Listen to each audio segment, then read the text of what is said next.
Joining us now, my good friend, Chris Wheeler. Hours before the World Series, let's at least get the most important part out of the way, which is very important. Tell Renee I said happy birthday. That's really nice of you. I think she probably has you on the computer downstairs. She likes to critique our show.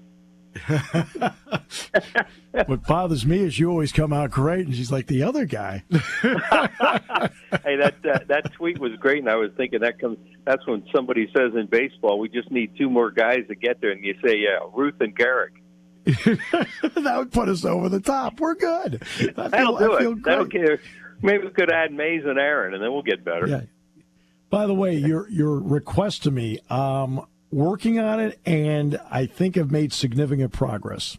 Okay. Thank you, my friend. You know, I wouldn't ask you unless it was something special. So I appreciate it. I understand. That. No. I brought it to some people yesterday, and everybody went, "Really?" Well, I felt that was significant progress. Yeah, that is significant progress. So you'll let me know, and I told my friend with the Phillies that I'll let them know eventually. Yeah, so got it. We'll leave it at that. Thanks. We're going to make it work. Okay. So thanks. What a great moment. See, we take care of the personal stuff in the air too. Why not? What a great moment for the franchise. I mean, you know, as you've lived this your whole life. And to see this run that they've made, how much fun has it been while also being nerve-wracking at the same time? You know, it's so different. You don't know. You don't know what I'm going to talk about because I always felt like I had something to do with it when I was there. So during the games, we were on radio, except for 1980 in the World Series. So, you're always doing something, and you were busy, and your mind was. I am just a mess right now trying to watch these games and not walk around and occasionally want to toss something or how can they not make that all the things you would never do when you're a professional and on the air. So it's been great, Steve, because it came out of heck, I didn't think we'd beat the Cardinals, to be honest with you, and to see them go that far and to do what they've done right now and really create another generation of baseball fans in this area. Because this team is really so they really know how to relate to the fans here. They get it. They totally understand how to give something back, and they're good. And they have stars. Houston's a better team, obviously on paper, but that's why you play them. That's why we're going to play Ohio State tomorrow. I got to throw that. Yeah, in. But exactly. That's why you do those things. Well, exactly, and you probably feel now you can relate to a player that is injured, where they sit back and they feel helpless, and and they'll tell you every single time, and probably a multitude of players have told you this over the years, this is great because I feel like I can do something about it. And you're in that spot now where you can't, where even though you can't. Exactly. It's awful. It really is. It's great and it's awful. Hey, don't get me wrong. I'm so proud of the organization and happy I had my run. I had a great run. It was so much fun to be around it. There's so many people down there. You go from 2008 to 2022 with the COVID where people were laid off or left the organization. There's so many new people there right now. Never been through anything like this. And I'm just so happy for them because it's hard to put in words when you're a part of this. And when I was watching those champagne celebrations, I thought the years that I was the one down there doing those interviews, trying to talk when the champagne was in your ears and they're pouring water down my pants and everything, those kind of things, and try and concentrate, or they dump an ice bucket on you or those kind of things. So, you can put yourself in that situation, and I'm just so happy for the people in the organization and doing it. Our radio guy, Scott Fransky, has gotten a lot of notoriety for his wonderful calls. And Tom McCarthy's gotten to do more now because of the fact that he's the number one TV guy. So it's all good, real good. All right. When I look at this team, and I think this is an interesting element, what doesn't Houston have? They don't have a left-handed reliever on the World Series roster. Last I checked, there were a couple of potent left-handed bats there in the Phillies lineup. What's your thought on that? Yeah, it's a great point. I think they added Will Smith today, who they did not have on the roster for the last series when they played the Yankees. And the reason they did it is for what you just talked about, for Harper and Schwarber and Stott and those kind of left-handed hitters. Now, Will Smith, at one time, he's kind of like Brad Hand, who the Phillies have. At one time they were really, really good, and right now they're serviceable at best. And, you don't necessarily want to use them, but you may have to. Like they may have to use Smith, or we may have to use Brad Hand for Alvarez at some time. You're on Alvarez, you don't know. Mm-hmm. But, they don't have a big time. Now, I've also watched enough of their games, Steve, and you've done a lot of baseball. Sometimes you can have a right-hander on your team that has a real good fadeaway changeup, that kind of pitch. Like that guy Suarez on Sunday that Harper wound up hitting an amazing home run off. Well, those guys can sometimes be as effective as a left-hander, as a funky left-hander. So, you're right. That may be the only thing you look at with that team that they don't have that's big time, and yet they have these right-handers that throw those really good fadeaway changeups that can really neutralize a good left-handed hitter. As someone who's lived the playoffs so often during the course of your great career, what did it mean to have a 1-2 punch at the start of the rotation when you got to a series? Well, it was really, really important in those shorter series, especially. Sometimes you get exposed a little bit in a 7-game. I've always said the better team usually wins in the 7-game series. It doesn't always happen, and I've always felt it's because of pitching depth, which Houston has and the Phillies don't have right now as far as starting pitching depth. But those first two guys that we have, the Phillies have, are really good. I mean, Nolan, my namesake, Zach Wheeler, are they're outstanding competitors. They don't have a real, I love that new term. They don't have a heartbeat or a pulse. You look at their faces and they don't change expression. If they're good or bad, they're just hanging in there and trying to make the next pitch. If they made a bad pitch, so when those two guys are on the mound, you think you have a really good chance. Tonight, Nola and Verlander's a heck of a matchup in Game 1 of the World Series. And, the World Series doesn't get the ratings that it used to get, like a lot of things don't. But I hope people, around the country will be tuned in a little bit to watch that matchup because it's really good. They have great defense. They have a very good offense. And the Phillies have a thunder-packed offense that when it's on, and a pitcher isn't on his A game, they can do some damage. So we'll see. It should be fun. It's interesting that when they get to the World Series, you and I have talked about World Series pressure. The fact that they've had to survive playoff series to get here, does that negate some of that World Series, quote, inexperience? Sure can. They're hot, too. They were the last seed. If they didn't add that third wild card this year, the Phillies don't even get to do any of this. Right. And there's a huge differential in wins between the Phillies and the Astros. It may be the largest in World Series history. I don't know, but it's got to be close to it. So, on paper, but I always looked at when you were playing a hot team, like the Cardinals. Phillies won 100-some games in 2011, the last time we were in postseason. Cardinals came in and knocked us off in 5 games, the last one being that 1-0 masterpiece when Ryan Howard blew his Achilles on the last play of the game. That was the last time the team was back. So they were hot. And the year before, we were the best team, I thought. And then the Giants came in, and they were red hot and knocked us out. So you just don't know. So, I agree with you. It could happen. I don't think they're nervous about this. And from what I hear from people I know in the clubhouse, and I talk to them, they really enjoy each other. They're having a lot of fun. They figure they're playing with house money right now. So let's go out and be in the World Series and shock the world. Why not? Hey, it seems like it's a team that has the attitude of, quote, why not us? I mean, the bottom line is the toughest part was to qualify for the tournament. Well, now once you get in, you can do it. Like the Packers were a 6th seed that won the Super Bowl. The Steelers were a number 6 seed. They won the Super Bowl. I mean, so last seeds can do it. Yeah, Charlie Manuel, the great philosopher, old Chuck, he used to say, son, you have to be good, but you got to be lucky. Those foul balls have to be fair balls. And he was so right about that stuff. You have to have look.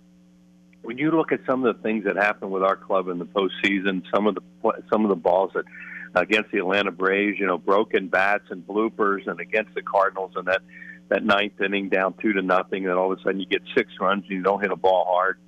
Those little things have to go your way in postseason, especially, and when they do, all of a sudden you get to be an even better team and think you can beat anybody. So they have a lot of things going for them right now. And the one thing that I really, truly believe, and, maybe turn out to be wrong about this, but I don't think they're scared.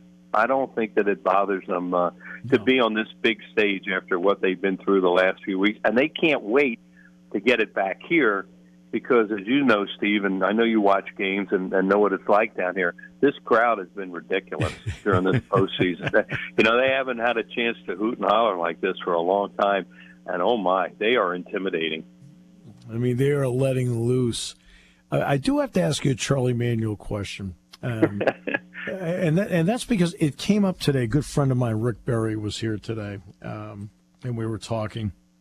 And we were talking about people who do jobs, and I brought your name up because I knew I was going to be talking to you today. And I said, there's certain people that can do a job. They understand the job, but the really good ones have a feel for the job, which you always did. Okay, it's a separator to me. Charlie Manuel,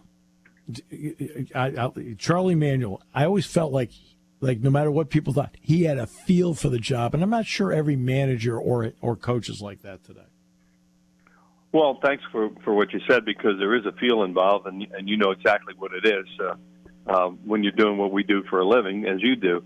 And you're right, spot on about Charlie. And I'm telling you, I know him a little bit, but I know from what I've been told about him and from people I really respect down there, Rob Thomson's just like him without the accent.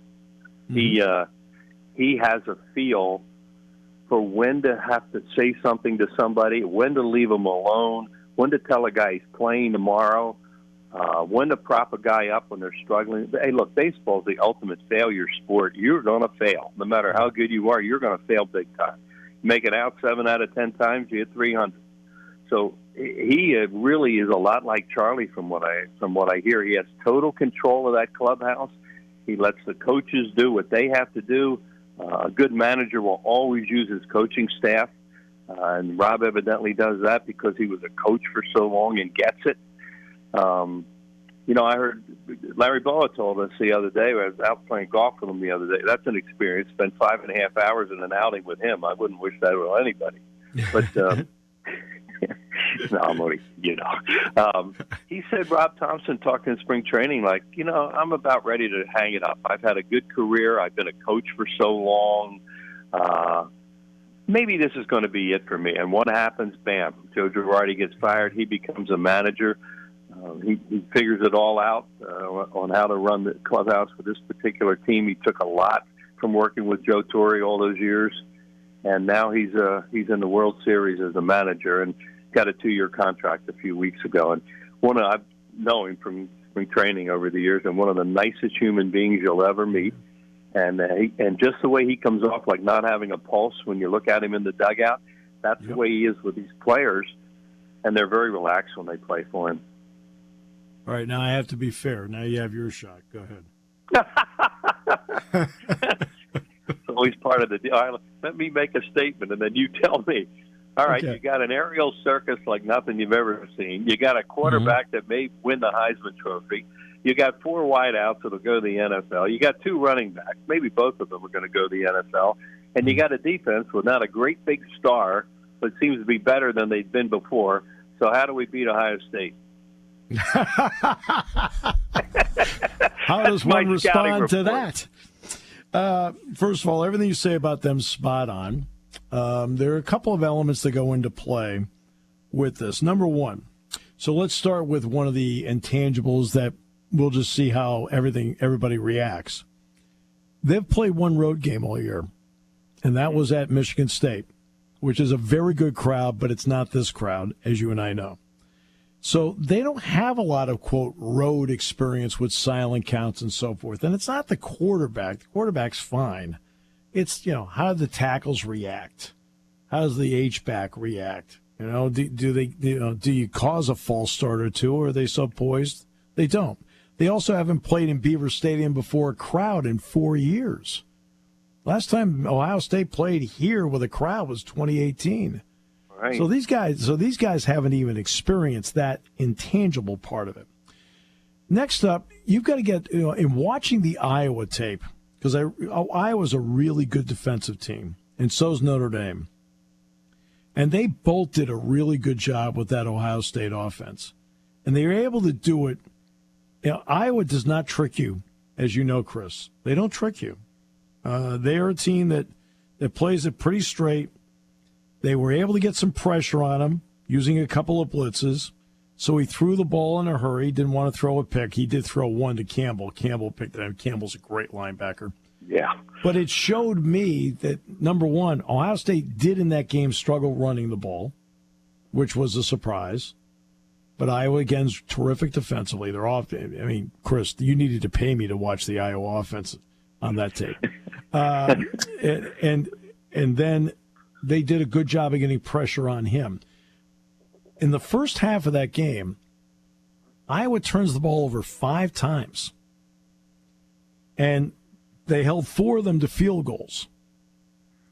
The 5th one, Eichenberg ran back for a touchdown. So they did a good job. So if you play it right, you're able to do some work against them. What they do defensively, and this, and Penn State does this too. I mean, I always love when I bring up what one team does. Well, how come Penn State doesn't do it? They do it. Okay. They do especially when they get to their dime package, they disguise their coverages really well. And so they will try to bait you into something that you'll regret the second you let go of it. So it's not just that Sean has to see it, but the receiver has to read it as well. Just like the same thing Stroud will have to do the same thing against Penn State's defense because they'll disguise coverages. But that's been a Jim Knowles trademark over the years. And now you don't have to listen to the pregame show tomorrow on the keys to the game because that's actually one of mine. So. Well, I was thinking that and you have to get off to a good start in this Penn game. State secondary is probably one of their strong points. No doubt. Is that, would you agree? No doubt. No doubt about it. And that was one of the big problems against Michigan. They only got into the sub package with the secondary 6 times the entire game. Right? And that was really important. And the other part, too, is you have to get off to some semblance of a fast start in a game like this. And fast start is not just you scoring, but keeping them off the board. They've scored in their opening drive in 6 of the 7 games this season. So you want to make sure that you get them in a spot where after the first couple of drives of the game, you're either even or maybe you're in front and you're making them play from behind because except for Notre Dame, they haven't had to do it. So is that a game tomorrow if you win the flip that you decide you want the ball instead of giving it up? You know what? I think if they win the flip, personal opinion, they win the flip, I think they'll defer. Okay. The thing I got to ask you about, because, I've been up there, Renee and I have been up there for a lot of the whiteouts over the years, and Ohio State was involved. And, we were lucky enough to see that unbelievable win that year. But a noon game, can the crowd be intimidating? I know it can't be like it is at night for a variety of reasons, but can they get into it the same way? Will the students come out? I mean, night games are just. Hey, look! Minnesota have 5 false starts the other night. That crowd does that. No doubt. And the variety of reasons, would that be the variety of beverages served at the tailgates? Yeah, and now inside. Yes, for a variety of reasons. Yeah, that's a little bit different, but still 110,000 yelling and screaming is still 110,000 yelling and screaming. Yeah. And Good. it's not a big crowd that's there to see, with all due respect, Northwestern or Central Michigan. It's a big crowd that's there to see Ohio State. So even though the level won't be a whiteout, it'll still be pretty high because of who the opponent is. Well, that's good to hear because, I know over the years, and by halftime, they usually fill it up. But, there's games that start when the student section looks like it's half full. And, you can't have that anymore. No, you can't. And by the way, in 2016, we're doing the pregame show outside the Jordan Center, and there's Chris and Renee came over, wanted to make sure they said hi, the whole thing. So remember it like it was yesterday. Yeah, we've been lucky enough to be up there for some of those great whiteouts with Ohio State and other teams, and we were also there for that 6-4 game with that great Iowa team. So sometimes you have the good and the bad, Steve. Kirk Ferentz deliberately with a 6-2 lead took a safety because he didn't think his team would give up a field goal. Wow. I got a lot of respect for Kirk Ferentz, but I kind of lost it after that nonsense last year about taking, last year, down. That was a joke. The nonsense last year, I had him highest of high respect, knocked down a couple of rungs on the ladder for me because of how that played out. So, first thing I thought that when they were doing that nonsense, come on, what are you going to do? You're going to lay down and stop the clock or try to stop their momentum? I mean, they got a plow horse offense. They're the last team in the world you do that to. I said to their play-by-play guy Gary Dolphin, I said, "You guys huddle." I said, okay, my argument's over with. That was unfortunately sometimes some of the people you really respect will do something, and as you say, you got to take them down a notch.